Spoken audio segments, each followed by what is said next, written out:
Hi everyone, and welcome to another episode of Cosmos with Cosmos. As always, I'm Mike. I'm Liz. I'm Brandon. We actually have Brandon in the house this time, but not next time. So enjoy it while you can. Today, what are we talking about today? What are we talking about? We're talking about ISS. Yeah. Space Station. Yes, the International Space Station. What's it doing? What's it about? Will it last forever? What's going on? How do you poop in space? Yes, I have just questions. That's all I came up with. It's just questions. And me and Liz will be the It'll be Brandon. Space Station experts. Brandon's the fancy ISS man. What was the one that going to the bathroom. I was like, that's the one you have to answer. Oh, yeah, I was going to talk about going to the bathroom. You get the bathroom. All right, very good. All right, so before we get started with our space station, what's everybody drinking? I am drinking. So for those of you on the podcast, Liz has a very fancy sippy cup. And she pushed a button, and it just slowly opened up like it's some kind of spacecraft. It looks really cool, actually. My mom got these for us for Christmas, so thanks, Mom. We're using them. But it's July. I know. We had stuff in it before that. I am drinking the water recovery system because we're on the ISS. I forgot what I named it. I'm really glad that you put it in the notes because I'm like, I'm not going to worry about names. I know. It's basically lemonade and black cherries and vodka. Cherry vodka. Cherry vodka blended together in a slushy mixture of deliciousness. Very cool. Is it slushy enough? Yeah, it barely comes out of this tiny little space hole. Well, you might. Very excellent muchacho. Brochacho, sorry. All right, what are you drinking? I am drinking Gyroscopic Reactionary wheel. Hey! You did change the name. I did. I got a big old ice ball in there that reminded me of a reactionary wheel because that's how they kind of angle themselves on the space station, which we can talk about. That's the clear one, too, isn't it? All right, very good. And I am... do I need to say what my drink is? Oh, yeah. It's tequila, mezcal, some bitters, and a bit of orange juice. Nice. Yeah. Nice. I am drinking, it's not International Space Station name related. I know, but I saw this. I saw it with my dad. We went outside, we looked up, there it was. Mine is called Skylab. Skylab. Oh, Skylab. That's really cool. That's very space station related. Well, yeah, but I mean, it's not ISS. It is. It's like it was our first space station, right, for the U.S. And you saw it, which is really cool. Yeah, and I saw it. What's in your drink? You've been forgetting to tell them what's in your drink recently. What's in my drink is I'm gonna be dead by the end of this. We have 30 shots, and in here in my Skylab, I have vodka, I have rum, I have tequila, I have gin, triple sec. Oh my God. And lemon juice, and top it off with some Coke. So this is Mike's last show on Cosmos. Good thing you ate a lot more than we did before the show. I told you guys to eat. We had a banana. We had some chips. Some cashews. I actually might be okay. You guys might be messed up. That's all right. We'll find out. We got lots of chicken because even before we start more, we do have 30 shots to get through. Should we take one? And to be fair to those on the podcast, these are Jello shots because you can't just take regular shots on the space station. We're assuming you'll be Jello-fied. People are thinking we're throwing dice. Is that what it sounds like? All right, but before we have this though, shout out to Katie having RGB themed beer. Yes, to RGB. And the 3 remaining justices. God, we fucking need you. Everywhere. Oh, yeah. Oh, God. How do you do this? I made too much. It's like, wait. I'm thinking of this. Not Jello. It's like when people are feeding penguins in the bucket and the penguins just go to town. That's what it reminds us of right about the video. Meanwhile, Yeah. all of us in this room are over 35. No, 30. Wait a minute. Meanwhile, we have 27 more of these to When go. did that happen? Oh, hey, you want that We'll over? get there. I hope so. All right. Anyway. Sorry. Apologize. All right, so follow us on all the things, all the social media things, Twitter with Drinking Cosmos, Instagram, Insta. Oh yeah, the kids just call it Insta these days. Insta. Or the gram. Or the gram. The gram. I mean, Mike with his Coke, and now we're getting the gram, so it makes sense. That is basically everything else is Cosmos. Yeah. So follow us on all the things, rate us on all the things, like us, tell your neighbors, tell your friends, tell your conservative friends because they need some education, and maybe we can change their minds on things. Yeah. Listen to our Bleeding Heart Liberal soapbox. Yeah. During the hangover. I want to get a soapbox. No, like a literal soapbox. Yeah. I want to get one. Do they make those anymore? I'll just get Yeah, a I'm box sure we right can soap find on it. That's true. Don't forget to join us for the hangover after our main podcast, and yeah. Also, if you are on Etsy, check out Wildixia, Katie's stuff, really cool stuff. I was the first one to buy stuff, and I'm going to mention that every single time. Link in the description. Wildixia, Wildixia. Check it out. You can also check out Ron Proctor's stuff on YouTube and just search for him. He has a lot of great educational stuff. Link also in the description. And he did our music for the hangover. Uh-huh. So, also every other Wednesday, There's so many things. coming up in a week and a half, right? This is the shots. Shots. Little tiny drink portions of Shot size. Cosmos- morsels shots of of Cosmos with sciencey Cosmos. Goodness. I think they shot-size versions of shots. We just had one come out about a Holocaust survivor Oh. that Brandon did. That's a really good one. And next Wednesday, we have a fun little bear story that'll be out. You're just spoiling this, aren't you? Well, you know, I mean, it's another Hey, we got to part make too. some more though. We Actually, gotta no, make wait. some Maybe Jocelyn Burnell Bell's next. I don't remember. more. All right. Anyway, we'll find out. We'll find out in a week and a half. Also, always as rules, any kind of puppy bark, please take a drink, and any Star Wars reference and any Lord of the Rings reference. And I'm looking at you. Take a drink. You're the one who did the Lord of the Rings reference. I'm not gonna say Quicker than we will. I'm not going to say anything, otherwise it'd be a Lord of the Rings reference. So I'll avoid that situation. All right, so let's just kind of hop into it. So, like I said, I'll be asking a lot of questions today. You guys will be answering those questions, You will also be educating the talking world. as well. No, yes, I will be talking, and then I'll be asking the questions. So, first question, throw it out to anybody.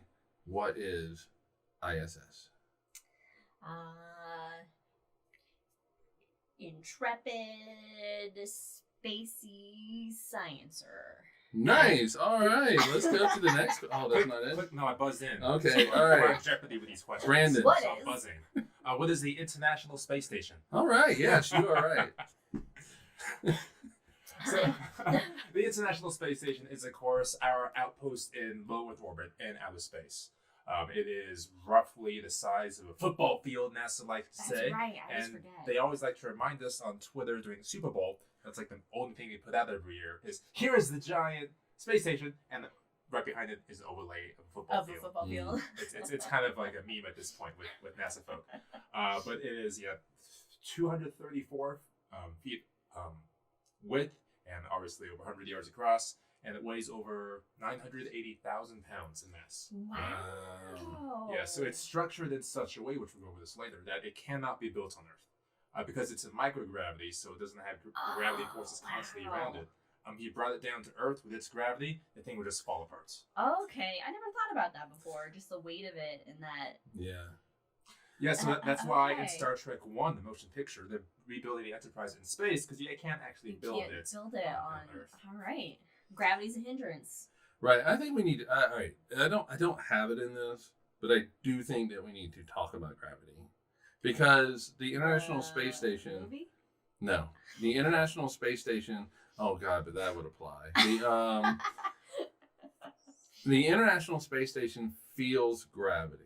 Yes. And so the gravity that it feels is about 90% of what we feel. Yeah. here. So it is actually experiencing gravity. Right, and that's why the keyword was microgravity. Right, and so, but it is in free fall. Mm-hmm. And so that free fallness is what allows the astronauts to float, quote unquote, weightless up in the space station. Now, if it's a free fall, why doesn't it hit the Earth? Because it's going just fast enough, it misses it. Exactly. It's like, no. So not only is it falling straight down due to gravity, it also has a speed to the side, and the Earth curves underneath it, and so that speed is what was it, like 17,400 miles an hour, roughly. Yeah, and so Earth's pulling on it, but the space station moves a little bit to the side and misses the Earth, and so it completely it's always falling. Good thing the Earth's not flat. Hey. And I do want to get back to the basis of ISS and what it is, things like that. But since we're on this topic of it's missing the Earth has lots of atmosphere as well. It extends well beyond just the clouds in our sky. So there is some atmospheric drag to the International Space Station amongst some other tidal forces, things like that, between the sun and things. And it's bringing the ISS down. It could be anywhere from about 1.8 meters a month to 100 meters a year. Coming down, so you have some boosters on the ISS that will thrust it up once in a while. Okay, so that give way, a little bit of extra. that way the drag doesn't constantly bring it down and destroy the space station. We don't want that. No. How high up is the International Space Station? It's already working. Just say ISS. How high up is ISS? I think it's around 241 miles. So it's really not that high up. Like, you can make that drive in a day easy. The ISS, Federico says, ISS is the human worst arrow in space, missing a huge target since decades. The ISS hit the broad side. Hey, that's a drink. Well, since we're drinking, I'm gonna do this little shot, buddy. Oh god, I forgot how big these are. Yeah, just like the space station. I made them too big, but that's all right. Oh, thank you. All right, what do you want to say about it? Anything you want to say about she has its height? Jello now. It's cool. It's cool. Alright, so yes, the ISS stays in constant orbit around 241-ish miles above the Earth. And I want to go back to what is the space station exactly? Why is it up there? What's going on? So it is again our outpost in outer space, and we're able to do an immense amount of experiments in the space station that we otherwise could not do on Earth thanks to that microgravity. We'll go into that later. And we're also learning quite a bit about the human body in space. Yes. Yeah, because it's completely different conditions than what we're used to. So there's going to be some effects that if we're going to go actually physically explore out in space ourselves, like to Mars, then we need to know kind of, well, can we physically because you're going to be, your one-way trip to Mars is 9 months. Yeah. And so that's a long time. So it's one baby. Do your 9. Do your 9. When did we launch it? It hasn't been up there forever. Well, and it's just parts that have been launched up, right, and assembled in space. So it's like a giant Lego set.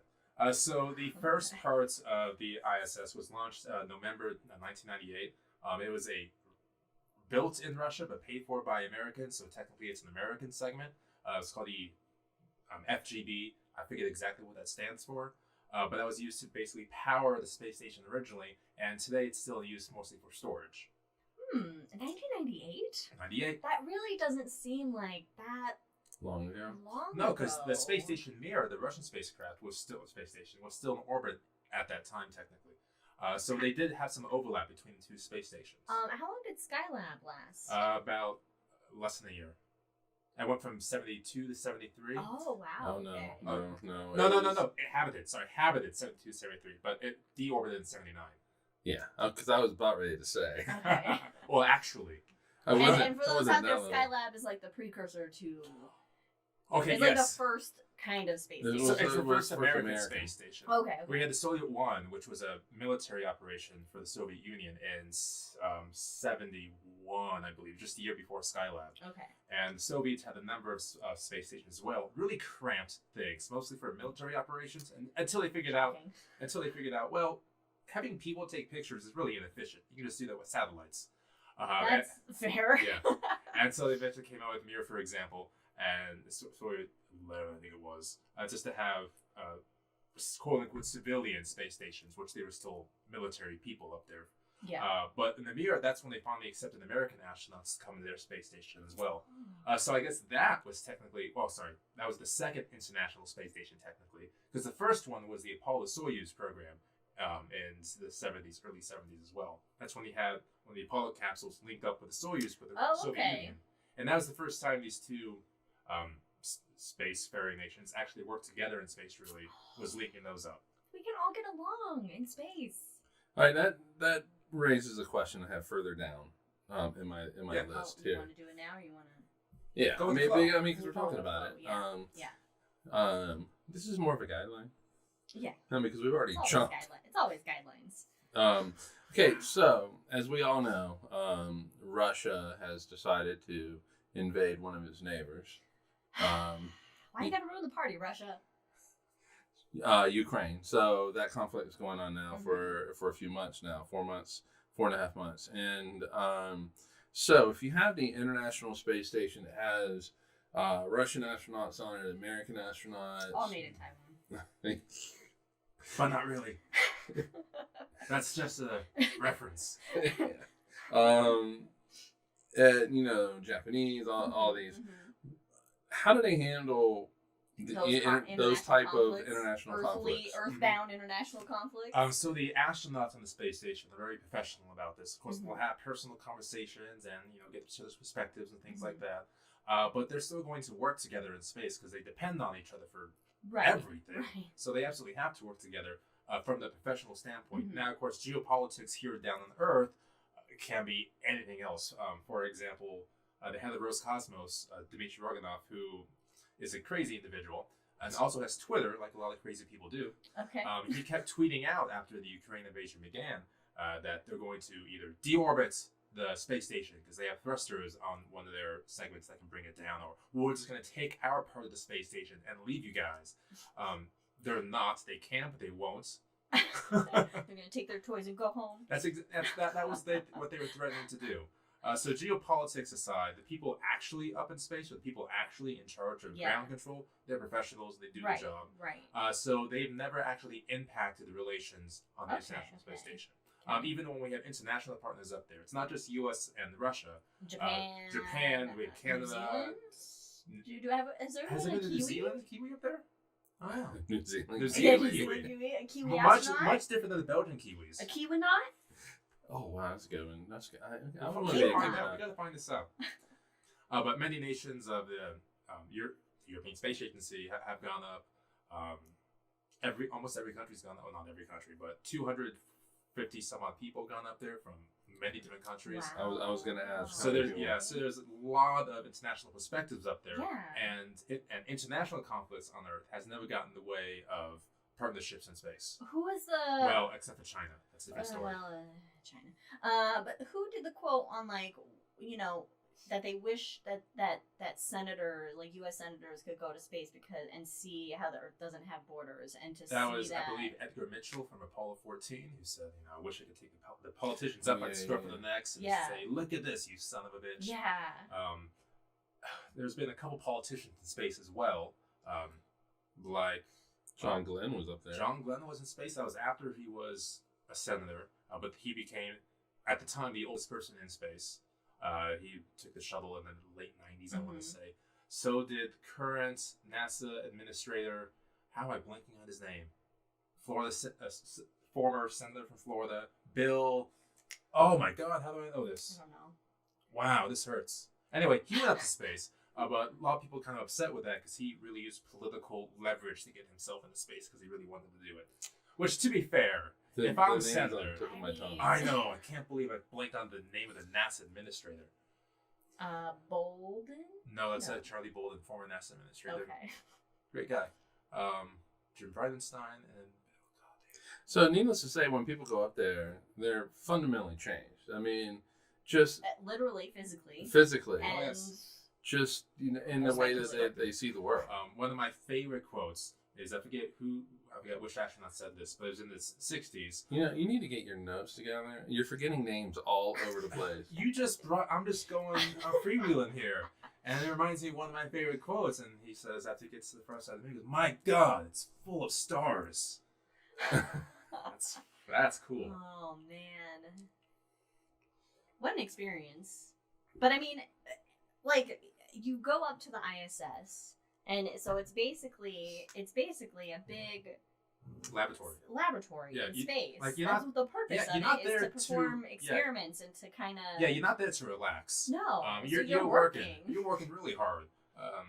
And of course, yes. So in the comments here, we have somebody mentioning Samantha Cristoforetti, who's a fantastic astronaut. She's fantastic. And she missed to be the ISS commander almost to delays caused by Russian invasion. Wow. Whoa. Yeah, because right now... So she almost missed her shot of going up. Yeah, because we have a couple ways to get to the space station, but for the last 10 years up until recently, it was just the Soyuz launching in Baikonur, thanks to Russia. And so, yeah, that would definitely cause some delays with the invasion. So that's another reason why it's important to have more than one way to get people to and from the space station. So right now, it's just SpaceX. In December, roughly, it looks like it'll be Boeing as well. So multiple ways to get up there. Mm-hmm. New Zealand just launched a rocket. That's right. Was it a sounding rocket or was it a full orbital rocket? I think it's full orbital. Excellent. So good job, Cubonauts. Yeah, because they have Rocket Lab down there is based partly in New Zealand. They have a launch base down there too. Imagine like hobbits in astronaut gear. It's adorable, with little top hats and monocles. Little top hats and monocles.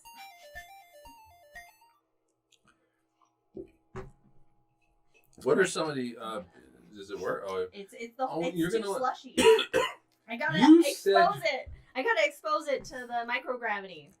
All right, let it be known. I was told. It was requested for it to be slushy. Slutty drink.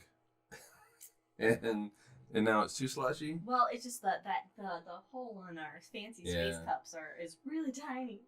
All right, so basically we've been up there. The International Space Station's been up there since 1998. However, it's only been occupied for what, 21 years at this point? Since the year 2000. Yeah, so 2000. Wow. Yeah, so 21 years. So there are many people alive today that have never known space without people in it. Oh, so they have never known the planet that has every human being alive on it. That's interesting to think about. Yeah. Back to the question. So it's been up there for 21 years. Well, 22. Occupied for 21 years, which means that we've been doing experiments for roughly 20 years, we'll say. What are some of the discoveries that they have found up there that could not be found here on the ground? So, I mean, just by itself, again, being a floating laboratory, its job is to output science and research. So it has published over 2,600 articles in over 700 journals of science. Wow. So that alone is incredible. And they've done everything from working on neurodegenerative diseases, Alzheimer's, because you can grow certain cells in space that Earth has an extremely difficult time growing, again, because of microgravity. Oh, wow. So we're able to grow the cell clusters to study Alzheimer's, study certain cancers and things like that. So it's made a big leap in biomedical, and of course, the human body itself is in space is a big one. It can detect, obviously, lots of experiments outside of the space station attached to it itself that can pick up neutrinos, for example, do neutrino experiments, or have big discoveries with neutron stars. So it's a little bit of human biology, a little bit of cosmos, because it's all related anyway. Yeah, I mean, how do we know, like, how many animals, insects, etc. have they taken to the ISS, or that are maybe currently on the ISS? 42 animal units. 42 animal units. So back in the early 2000s, NASA was interested in putting animals up, not just spiders or ants or things like that, but can we? I'm spiders sorry. A sidebar. Spiders on the trapped on a tin can in orbit around the Earth with spiders. I've had it with these motherfucking spiders on this motherfucking space station. Well done. But yes, they grow webs very strangely, as you can imagine, microgravity. But in the early 2000s, NASA was interested in putting animals up there, so they put out a call for veterinarians to go to space. And the veterinarian applied and went to space, but they didn't put animals up in space. So now he just got up to space because he was hey, well, you I'm know. a veterinarian. Wait, didn't he come to the planetarium? The veterinarian? Was that Mike Massimo? No. No, you're thinking of it. We had a veterinarian astronaut come to the planetarium to talk. He was. Is it I Butch? remember him being a veterinarian. Is it Butch as veterinarian? Yeah. I don't know. Anyway. I need to find out now. Can you imagine? I have a fun story for that after the podcast. Okay. Can you imagine your little mouse enjoying your little mouse life, Just eating your cheese, running the maze? They put you in a box, and you go up into space, and then you're just floating and then you around. just don't know what's up, and You know, you're just like all you're doing is floating around. You have no sense of really up, down. And that's not the worst part is I'm hanging out in a nice little cage eating my food, and then you fucking launch on the rocket. Yeah, the G-forces that then you're feeling. Oh, okay, maybe I'm thinking about the shuttle, but I heard that like the shuttle liftoff was pretty tame. Resident shuttle expert. But they were comparing it to the Saturn V. There it is. Yeah, And because so- the Saturn V just kicked your ass. The shuttle compared to Saturn V, much more reasonable. Okay. Mm-hmm. G-forces. I mean, you're still shaking. It's a child's play. Nice. Yep. Just a sidebar, just to make it known, Jack's home. He's got red raspberry and blueberry infused iced tea, which sounds really good. Oh my goodness. Yeah. All right. So, but if you wanted to go out and look at it, I know this is much higher up, but there's a way that you. It's 240 miles up. It is 240 miles up, but if you wanted to go out into your backyard and look at it, what's the website again? Spot the station. Spot the station. And all you'll have to do is just put in your location, and it will tell you when it's going to be up, how high up it's going to be on your horizon, the direction that it's going to be traveling. Yeah, because we've used that. Because I remember when we were in Phoenix, there were a couple times when the ISS were going overhead, and so we went out. There it is. And it was just like a bright, basically looked like Venus. It was just a bright star. Just it could going, be woo! the second brightest thing in the sky after, I guess, the third after the sun and the moon. Yeah. So spot the station, go to it, and you'll be able to see it. What? Jack's comment: mice bowels are different, so in 0G they would be little poop-powered rockets. Oh my goodness! Imagine little mice just. Speaking of poop, we're going to go into this. Liz will take it from here in a moment. But once you get into space, just because the gravity is different, your body reacts. The water doesn't naturally go down in that case. Typically, within the first 2 hours of being in space, you have to use the restroom. So when the shuttle launched, the bathrooms were one of the first things powered on. Well, I would assume so. Well, yeah. I mean, yeah. As soon as I got there, I'd be like, I gotta go. I don't know what happening here. No, just I need to go anyway. as soon as the rocket, rocket. Well, I don't have to go anymore because I just went as during soon as I college. was strapped in the suit and knew I couldn't get out of it, I'd be like, oh no, now I gotta. No, what it is like, oh my god, now I gotta pee. Dad, I gotta pee. You gotta pull over. I gotta pee. You can't do it. Can't do it. Here's a bottle. Here's a Coke. The next rest stop is 250,000 miles away. Hold it. Yeah, don't make me turn this shuttle around. Oh, so there's another story. I forget which Apollo mission it was, but I think it was Apollo 9, something like that. Suddenly, mission control just hears laughter and goes, "What is that? It's floating!" Somebody had taken a crap and not collected it as a joke and let it fly through the cabin. Oh. Yeah. That seems on brand for something, at least once for our species to do. For the 60s astronauts? The male species to do. Katie asked, have we talked about where the poop goes? No, alright, well here's the thing. Back to Earth. Based on that. ISS just shits on the Earth just constantly. Wouldn't that be funny? It's just raining Well, shit fun down. fact, the Mir space station did just that. It ejected the ejector out into space. And space station doesn't really do that. Well, that's so, good. why don't you tell us about it? Well, I don't know anything about where the poop goes. But Talk to us about this shitty subject. We're watching this video. I told you you're gonna talk about it. I know. Earlier. Okay. Watch if you're listening on the podcast. Watch the YouTube version. Oh, you won't see the comments anyway on that, so never mind anyway. Listen, we'll cut this out okay, later. so I will. So we're watching just a little video of a former astronaut just kind of giving a tour of Sonny the Williams. ISS. And they showed the bathroom. And just it's they have a little crescent moon on it, like a outhouse. At least old outhouses from America here, the Old West. And it was just like a closet that you go into, and there's just like stuff everywhere. And then you have this tiny little box that when you open it has a hole, and that's for number 2s. And there's no toilet seat to sit on. There wasn't really like a thing where you it's nicely angled with handles and things. Yeah, you got it, but you still have to kind of aim. It's not a very big spot. You kind of got to be ready to go and aim appropriately. And then attached to the wall, there's this long tube with a yellow funnel. What's that for? At the end of it, and it's yellow, so that's for your pee. Oh, so that's for number 1, which seems a lot easier, obviously, if you're not a woman. Because also small, it's like as a woman peeing in a cup is not. Now, do you just pee in this cup and it stays there, or what happens? What's going on? What I on? really love about all this is Liz is actually showing. It's below the camera, but it's below the camera. She is demonstrating the placement it's of difficult, this. But luckily, they have like a variety of different wipes and stuff, and gloves. They have disinfectant wipes on the wall because apparently it can get messy. Well, yeah, and also whatever toilet paper floats your boat, they got. Yeah, they got rough ones, they got soft ones, they got wet ones, they got dry ones. Yeah. And so then the pee though, they keep that and it goes into a water filtration system to replenish more pee.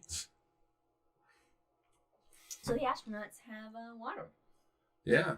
And that then becomes more pee. It's just now, a cycle now, of now pee at to this water, point, pee to water. all this waste, this fecal matter, if you will, goes in bags. It goes in bags, and typically go to spacecraft that are deorbited, but they don't land on Earth. These are the ones that will burn up in the atmosphere. So we do then rain crap over the world.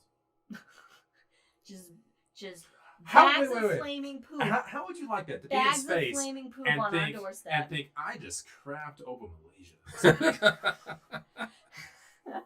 Well, you're going so fast that and it'd be over the ocean as well. Yeah. So just the fishies in the deep blue sea. A UTI in space? Oh no. Oh. Where are we going next? I hope they have cranberry juice up there.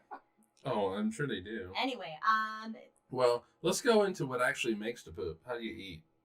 Food. Well, yeah, but all right. So when you're in space, you obviously can't have things like peanut butter and jelly sandwich or good tacos because you're gonna bite into it and the crumbs. Actually, PB&J would be pretty good. Like tacos then, because then the crumbs will just go everywhere. So that's problem number 1. Problem number 2 is where you're gonna store it. You need the refrigerator. You need the atmosphere, things like that. Mm-hmm. So most of it is just freeze dried. Add water. Like Add water. Put it in the microwave, and out comes your glob of food. Sure. Yeah, the really cool thing about the video that we saw with the astronaut was, I mean, they have like Russian food and some Japanese food. And they have food from all and it's just all in this little galley kind of place and in bags. And your taste buds do change in space. So a very, very popular item in space is hot sauce, so you can taste it. Oh, but don't they like for the food make it more spicy? Yes. Yeah. So for that reason, the ISS chefs. So you lose. Yeah, your taste buds are a lot less of things sensitive. change in space. Your taste buds, but on occasion they will send up special supplies. Cakes on birthdays. Little astronauts. How does a cake survive? A little mushy. But they can make special requests. I think Oreos have been up there. Yeah. I'm with Jack. He wants his hot Takis. Hot Cheetos. Bring hot Cheetos. Something there. Yes, but if something does get crummy. Crumbly is correct. Yeah, crumbly. The astronauts have to try to get that up, right? Before it gets into the filtration. Oh, yeah. But it's mostly cake's really moist in the first place, so it's going to stick together. I meant like just in general. Like if you have an Oreo and you take a bite out of it. Oh, yeah, it's going to go everywhere. Yeah, so and then the whole thing. And then those crumbs can get places, and astronauts to go clean things up and take it apart. A big chunk of their day is actually just maintenance and cleaning up. Because if a little gunk builds up certain places, it's going to clog up systems, clog up filtrations. Like just the maintenance of the ISS. Oh yeah, is just it takes up a huge portion of the astronauts' right. day. Just so I am willing to just go up and just be maintenance for the International Space Station. I mean, I'm fine with that. Yeah, I can do that. You get the view, you get the float around. I'll work 12-hour days just cleaning up. Yeah, just take a little dustbuster and just next Cosmos for Cosmos for my ISS. All right. If you bring a dustbuster, then you got like a vacuum in a vacuum. You would just blow up the universe. Vacuum inception. Well, technically, though. Okay. A reality of the physics of it. All right, what we got next, Mike? All right, so here's a question that is real world question, and then it's going to be kind of a philosophical question after that. It's two-parter. So, how much does it cost to operate ISS? About $2 billion a year. $2 billion from NASA's budget. I'm sure Roscosmos and ESA they contribute as well. About $2 billion a year. Because we're not expanding anymore, we're not launching the shuttle, we're just maintaining it at this point. And I think this next part of my head is going to lead into Mike's next question. All right, so with hunger, disease, and poverty still a favorite human pastime, is the space station worth the money that we spend on it? Oh my God, yes. Yeah. So I mean, I knew what the answer was going to be. If the space station is $2 billion a year and the military budget is like $950 billion a year, I mean, yeah, sure. I'd much rather spend money on space rather than blowing people up. How many? 42. Yes. Something how many units. things? How many beneficial things that we use today come from either building the ISS or experiments on the ISS or just related to industry. The space exploration in general? Well, cell phones. I mean, we all have one in our pockets, though not right now. But just the communication, Velcro, tennis shoes, Earth's imagery to help with natural disasters and help with climate change. And of course, helping with defending invasions. It's very handy to have. Yeah, so I mean, I agree. I knew what the answer was going to be when I wrote it, but it's the thing is I'm really sure there are people out there, and this is like really the ironic part. Take this and then I'll talk. You want to help me out? Yeah, get another one. We're getting deep. Is that you have people who look at the U.S. budget and they go, "Oh my God, $2 billion are spending on the International Space Station." No, that's pork. That we can't have that. But let's increase the military budget by like $1 trillion. Right. So last time I was part of one of these deep conversations. I was very sober. Deep thoughts. I was very sober. Are you not now? Now it's my turn. Aha! So let it fly. When we say $2 billion just in the International Space Station spent on the ISS, it's not like we're launching this money up and exploding it in space. Everything is spent here on Earth with salaries, with equipment, companies. We are expanding our economy with space. It's not just being wasted. And a lot of people think, well, we're just launching $13 billion a year. Taking pretty pictures. Yeah. Which, by the way, when this airs, you'll have a week before the James Webb releases. Oh, first images. I'm very excited about that. Anyway. So the economy, it's the money spent here on Earth, typically in this country, especially with NASA. So let alone that, it's worth invigorating the economies of certain states and locations. There's way more return on investment. That's you with the ROI. Nice. By putting money into NASA and into space exploration, than there is, say, the military. Yeah. So for example, just this last week, we committed $891 million to Ukraine's defense against Russia, oddly enough, a partner in space. And that was just in one go. So right away, there's basically half of the space station just because our partner with the space station is invading another stupid partner. Come on, guys. But the ROI that you were talking about is incredible. Something like for every $1 that NASA spends, we get $7 back in the the technology and The advancements and everything. And that's purely quantitative. It doesn't even begin to speculate the qualitative advantages of spending in space, the inspirations of people, of kids, understanding STEAM, being inspired. My God, that alone. Yeah. And just then becoming better humans, as the quote we mentioned earlier, not seeing those borders, getting a new perspective of just, it's like you get an appreciation for being, an earthling over being, an American. And the space station especially, because you have, so if you look up pictures of the space station, you're going to see the cupola. And this is this fantastic window to the Earth from 250 miles above it, where you do have that stereotypical quote of, you can see the world for what it is without political borders. It's just a fragile ball in space. And it looks beautiful. My goodness. It's an alive, thriving organism. I love all the pictures that they take from the ISS and getting that perspective. And I loved when, what's the astronaut's name with the guitar? Chris Hadfield. From Canada. And he just made all these fun videos that just, it wasn't like boring science talk or just something rote that is done as like, it ropes in culture, it tied culture. in all of culture and it made I don't know, when you have astronauts like that, it makes space feel more accessible. And I think it's so important that we have people that are above the Earth, that are on something in space, that are not only communicating but working up there and so you mentioned inspiration and which was the name of the space expedition launched 4 people to space, but continue. Okay. You mentioned inspiration. It only takes one picture from the International Space Station of Earth to inspire people. Just one picture. That's all you need is a picture, and just you see the Earth, you see the beauty of it, and it inspires people, realizing that they live in a bigger place. It inspires kids to want to go to space. Just a week ago, we took part in this big propaganda event over at the Air Force Base next door, and the government, the Air Force, spends it's millions of dollars a year just to put on this dog and pony show. It's cool as fuck, so don't get me wrong. I really did enjoy seeing these planes. But it really is a propaganda effort to inspire little kids to try to become fighter pilots.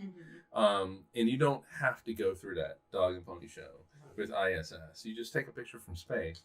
Or you have an astronaut sing a David Bowie song. It was David Bowie, wasn't it? It was David Bowie. Yep, and so have him sing a David Bowie song as he floats through ISS. And then everybody's inspired. What are the 2 things that little kids love? Space and dinosaurs. Exactly. Space and dinosaurs. Yeah. It's only when they grow up that they go, I want to fly a jet plane. I have 2 things. One's a comment and 2 comments. So the next Jurassic Park should be set in space. Yes. Number 1. Oh, God. Dinosaur laser fight in space. On ISS? Oh, my God. Yes, little raptors with space helmets with bow ties and monocles. And number 2, Federico in the comments had a great little quote here. So the cupola, the view of Earth from the space station, he says, is the most scientifically useless thing, and at the same time, the most scientifically inspiring thing on the ISS. Yeah. That's wonderful. Absolutely is. Yeah. I would spend all my downtime. Oh, there, yeah. I would just love to have a little book and have a little reading nook next to the space. Oh, my God, yes. It's wonderful. You can't smoke a cigar, though. That's fine. Jack said he loved doing the Sally Ride ISS KAM project with his students. They had so much fun controlling the camera on the ISS. Like, how cool is that? Yeah, what a just. It is so much easier to inspire kids with space. Yes. And so Mike was talking about the inspiration it brings, and the ISS does do significant interviews with schools here on Earth. I remember back in 2013, something like that. I got to go to a school that I was having interviewing with the ISS, and the kids were asking the astronauts questions live, real time. And it was such a cool experience for them. Gosh, So I can't imagine the value it has on those kids, even though it's only 50, 100 at a time. Yeah. But that alone is that's phenomenal. an experience that they'll take with them and remember. But then there are then a percentage of them that are like, I want to do that, or right. I want to.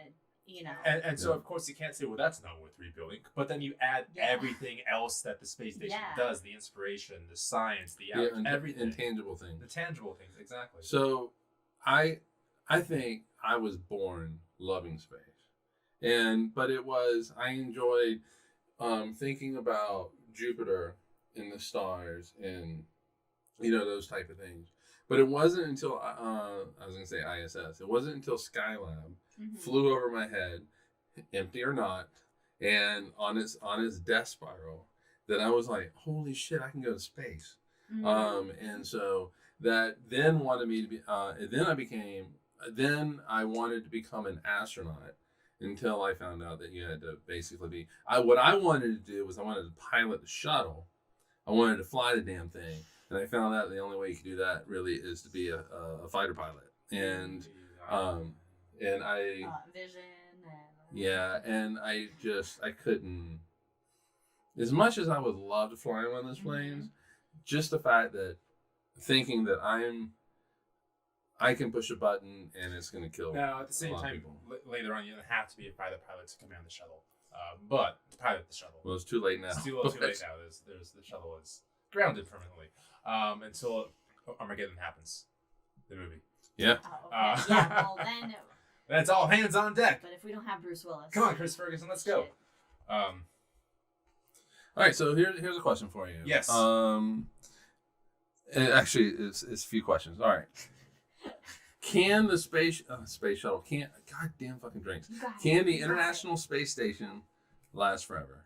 No. Okay. For many different reasons. It's like you have a car from the 1960s, you keep it in perfect working condition, but those parts will fail over time. So you have to constantly replace those parts, which we are doing with the space station. But at some point, integral parts, very expensive, big parts, will start to fail. Right. And you obviously can't have a complete failure in space because bad things happen.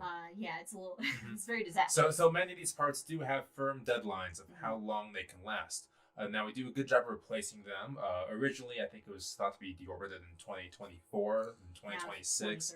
Now it's 2031 is the firm cutoff date. 2031, okay. And NASA, I'm going to say NASA because Roscosmos at this point is a hot tire fire. So NASA wants to cut off at 2031 for two different reasons. Number one, they're thinking at this time, the private companies will be able to take control of low Earth orbit and use space stations for their benefits on their dime, as opposed to NASA paying those $2-3 billion a year for it. Which they're trying to do. For example, this isn't the best example, but we use it. A former company called Bigelow, from Bigelow Hotels as well. They actually put a module up on the space station called Beam. And it went up there, it was like an accordion. So it attached the space station and then slowly unfurled to become a habitable location now. Oh, that's cool. So Beam has one up there. There's another company that currently has one up there.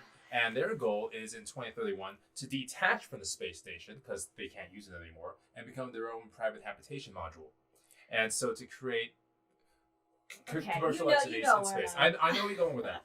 But NASA's giving low Earth orbit up habitability-wise, because they want to continue on to create a lunar outpost around the moon called the Lunar Gateway.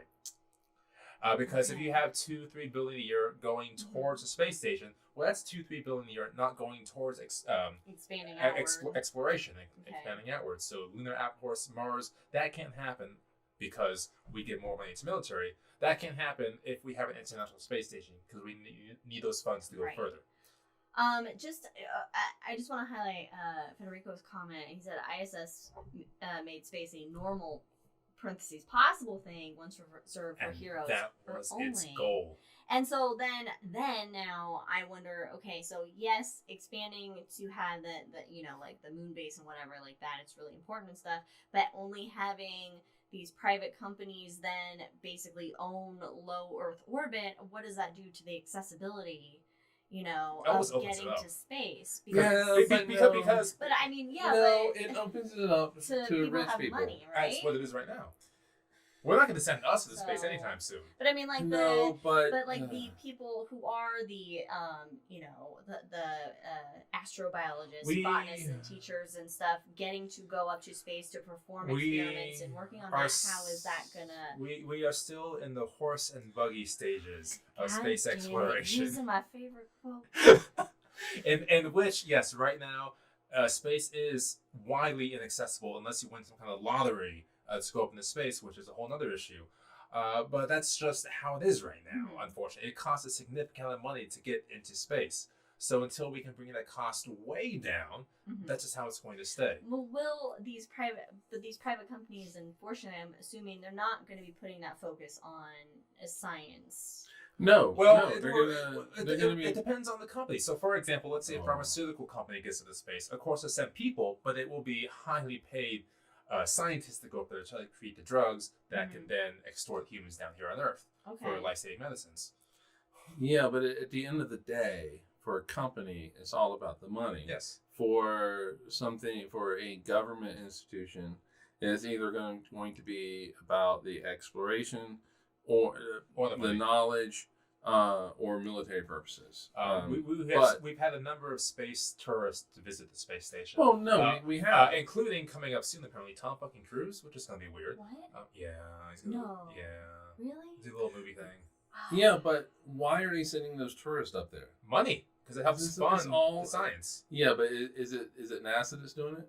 Or is it mainly Russia? Mainly Russia. But now NASA is opening it up because they're trying to expand the uses of the ISS to people who have a lot of money. I don't think that we should say that when ISS becomes a private thing and people companies are sending people up there, that these companies have the best intentions for the world in mind. It's all about money. It's all about the shareholder. But I hate to say it though, you have to spend a significant amount of money to get to space. So it's not like they're going to open up to regular folks to come up.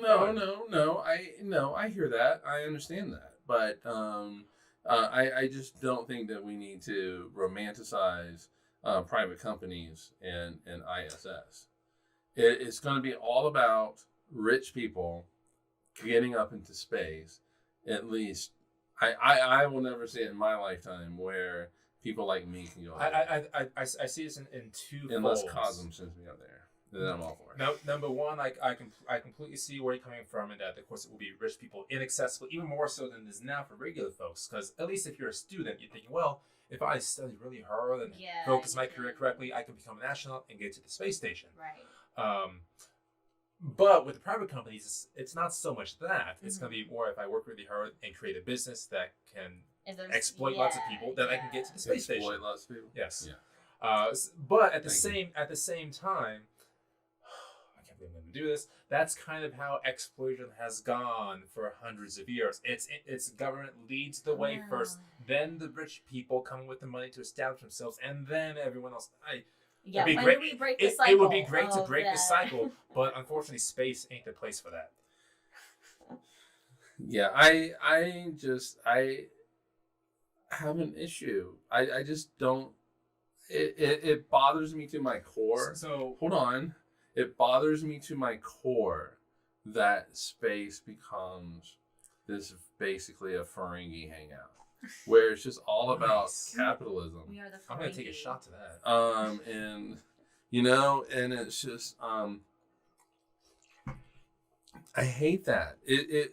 To me, space is I like Federico. It's just like where it's accessible to everybody. It's accessible to everybody, and not just to heroes as it was in the '60s, in the '70s, and it's accessible ultimately to people like me and the two of you and whoever's watching this.